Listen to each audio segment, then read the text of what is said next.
Boys and girls, where is my hat? I don't want to show my shit-ass hairline. Ladies and gentlemen, boys and girls, attack helicopters, whatever you identify as, man. It's 2023. I recently just saw the new Teenage Mutant Ninja Turtles Mutant Mayhem movie, and I gotta say, I loved it. I'm a big fan. You know what? Side project again. I bought this little motherfucker. Look at him. Don't you just want to look at him? Yeah, we got Leonardo, the leader in blue, does anything it takes to get his ninjas through.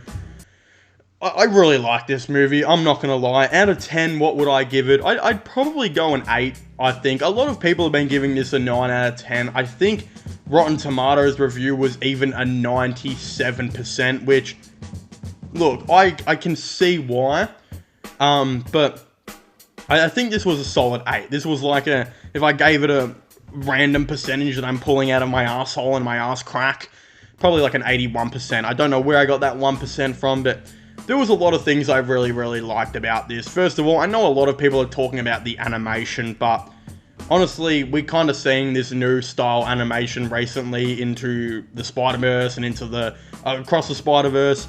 So it's nothing that like surprised or shocked me that a lot of people are talking about it and all that type of stuff. It wasn't something that shocked me, so I don't really care a whole lot about it. What I actually really liked was how awesome as well the voice actors were in this movie. There was not a voice actor, other than one who I'll get to a bit later on, was an absolute negative. But all of them were really good. Jackie Chan as Splinter can officially sit on my face. He was so awesome in that role. Having actual teenagers to play the Teenage Mutant Ninja Turtles, I thought was a really good idea as well.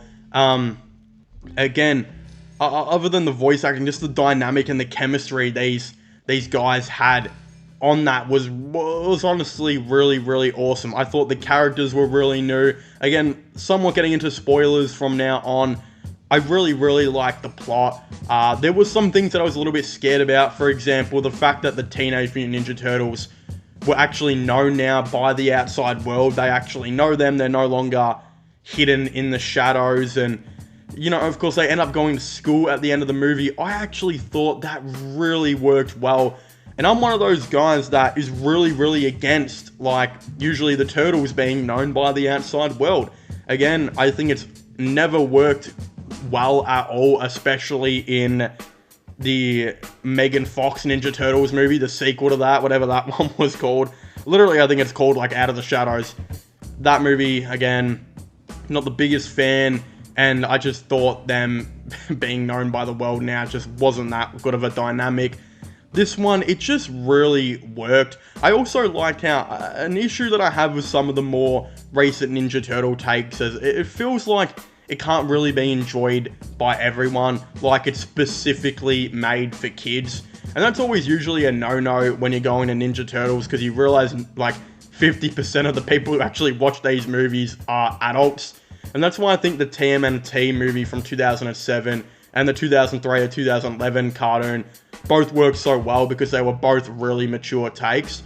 This one wasn't necessarily a mature take, but definitely had a lot of jokes and a lot of references and a lot of the songs that I think you can definitely get behind if you're someone my age or even a lot older, like in their 30s and in their 40s. It's something that you can definitely get around, and, you know, again, I think considering the Turtles are pretty 90s in my opinion, a lot of the 90s music really kind of played off of these characters, and it was just really awesome. I just liked the plot kind of from, I'd say from the first 75% of the movie. I thought the plot was pretty perfect. Again, I really like how one of the plot points of this movie is actually Ferris Bueller. How the Turtles want to be included and want to be loved, exactly like how everyone loves Ferris Bueller. I thought that was a really awesome reference, and it just kind of, it honestly makes you relate to these Teenage Mutant Ninja Turtles a lot more, and especially when you know where they're coming from. There was definitely, it was pretty emotional with all that. Again, those are a lot of the positives, of course. I thought the first 75% of the movie was pretty perfect. Look, some of the negatives now. The last 25%, I feel like it can be really liked by a lot of kids, but as a somewhat grown man myself, look, it did seem not like the best ending, but I also feel like I applaud Seth Rogen for actually trying something different. He could have done a similar ending to, you know, having the Shredder as a villain or this and that. Very similar to how most Ninja Turtles, you know, adaptations go. But this one used Superfly, who is pretty much a new villain in my opinion, because usually I'm pretty sure Baxter Stockton, if I remember right, turns into Superfly in some of the comics and stuff. So they went a whole different approach in this one. I thought Superfly was really awesome with Ice Cube as the voice actor. But yeah, I mean, there were some issues. All the mutants just turning on him like that was a little bit, yeah, how do you go kind of, you know? And him turning into this big Godzilla-like figure, again, was a little bit different, as I said, but it just was a little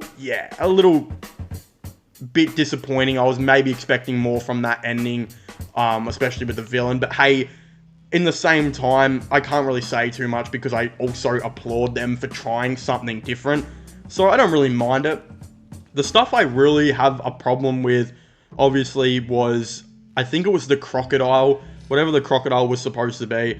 As an Australian myself, and I think a lot of people, it really pissed us off that, I forgot the actor's name, Rose Byrne or Byrne, I don't remember her name, but literally she had like 10 lines, and every line was the most anticlimactic, awkward, like, I don't even know, cringe is probably the word, cringe Australian lines that 99.9% of Australians don't say. This was real overkill on the Australian accent. I really can't find too many people that would find that funny at all. It was kind of cringe more than funny. Like, I remember me and my mate just looked at each other like, oh. Like, I mean, if they were to say something funny mocking the Australian accent, then of course I wouldn't, you know, it'd be funny. But it wasn't funny. It was just almost like mocking the Australian accent. I feel like, imagine if you mocked a different accent, right? You would probably be called racist, but because it's socially acceptable to mock an Australian accent, no one really cares. Look, I'm not saying I care. I wouldn't have cared if it was funny. It was pretty fucking cringe. I'm not gonna lie. When you hear a crocodile constantly say g'day in a really bad Australian accent, by the way, that she put on, that's not even her normal accent.